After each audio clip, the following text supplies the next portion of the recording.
Hi, my name is Thais Gibson, and I'm the creator of the Personal Development School. This is your daily breakthrough video, and in this video, I'm going to cover a few key steps that you can use to communicate your perspective to your partner. So one of the first things we know about communication is it is absolutely integral and just in terms of determining the success of a relationship. If we can't get communication right, it's really difficult for a relationship to survive and even thrive. And what I often would look for, as I mentioned in a recent video, when people came into my office, is like, are people willing and able to communicate and talk through problems? Whenever I would see a couple who would come into my practice and sort of be in the habit of shoving things under the rug or sweeping things under the rug or whatever the expression is, and not really like taking ownership, taking accountability, sharing vulnerably about like what was happening from their end of an argument and listening actively to what somebody else was experiencing in terms of their emotions.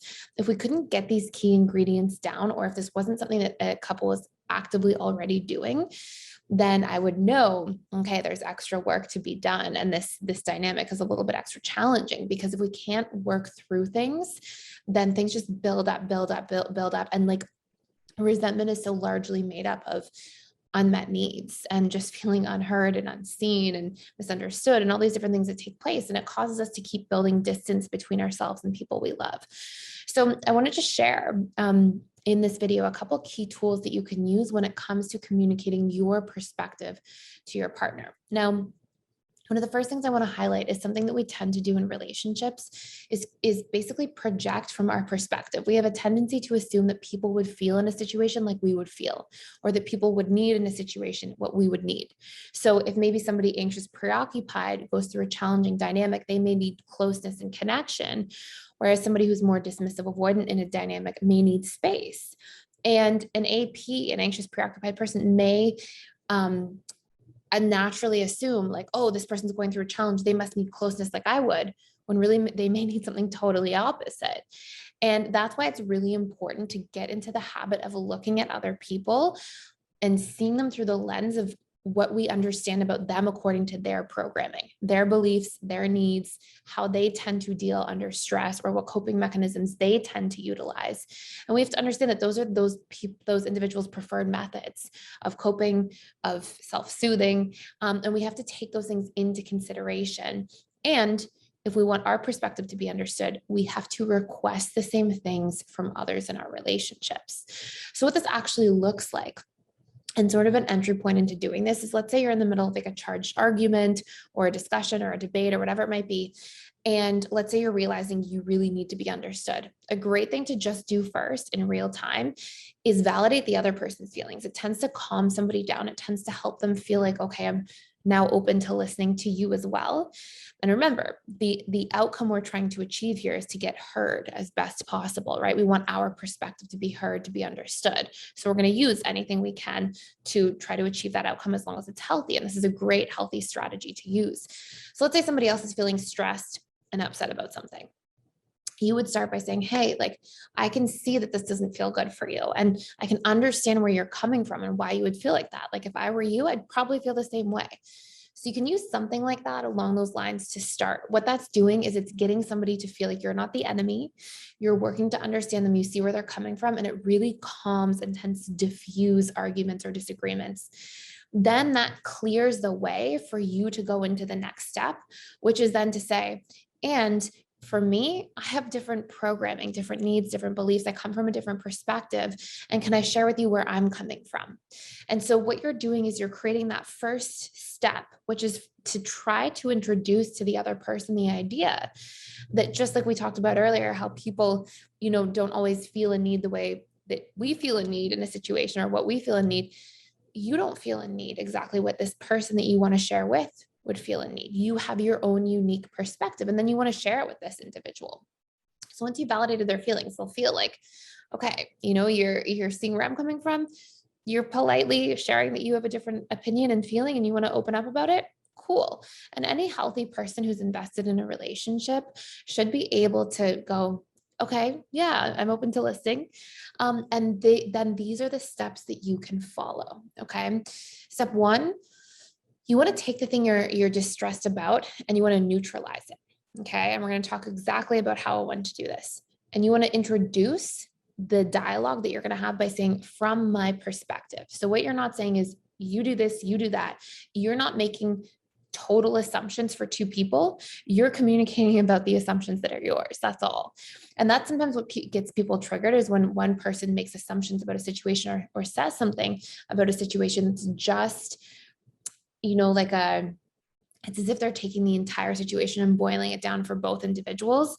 And that can be something that frustrates another person. Like, oh, when the dishes are always left undone. Somebody's like, well, the dishes aren't always left undone. And do you realize that I do other things around the house, right? So sometimes we make these statements and it makes the other person feel unseen and heard. And so we kind of bypass that challenge or issue by just starting by saying, from my perspective. Okay. And let's use the example of the dishes. Then we would say, when the dishes are left. Okay. So what you're not saying is, you never do the dishes, you messed up, you're bad, you're this, that, and the other. You're neutralizing the you and you're saying, when the dishes are left. Okay. So from my perspective, when the dishes are left, I interpret that as not being supported.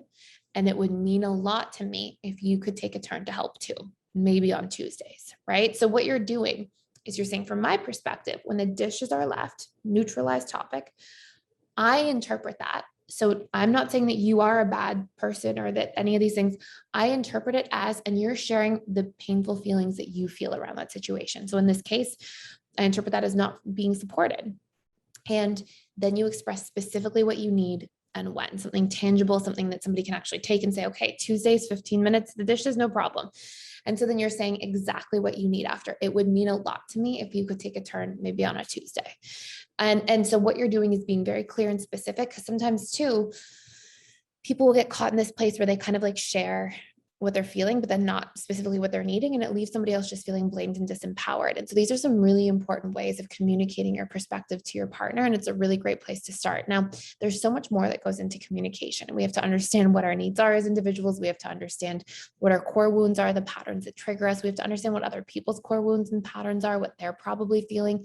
And I have a really in-depth course that goes into this. And it's all about conflict communication. It's steps, it's tools.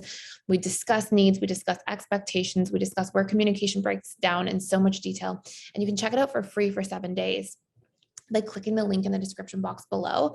And that link literally has tons of stuff like workbooks, steps, all sorts of things. We also have a communication scripts course that for specific issues based on your attachment style, it outlines like when you feel afraid of abandonment, when you feel like you're struggling to set boundaries or your boundaries have been violated or ignored, if you're fearful avoidant, or when you're feeling afraid of being vulnerable as a dismissive avoidant. We have all these different scripts that you can model off of and that you can use to kickstart your communication and the way you want to open up different discussions with individuals in your life that you love. And, sometimes communication isn't so easy. I would say it's honestly one of the things to come last when we become really secure or when we're on our path to becoming more secure, because within communication to execute very effectively, we kind of need to know what our needs are, our feelings are, our core wounds are. And then we need to be able to sort of put this all together in real time and share this stuff. And so, we put a ton of resources and tools out there for you. You can definitely check everything out, download a lot of the materials.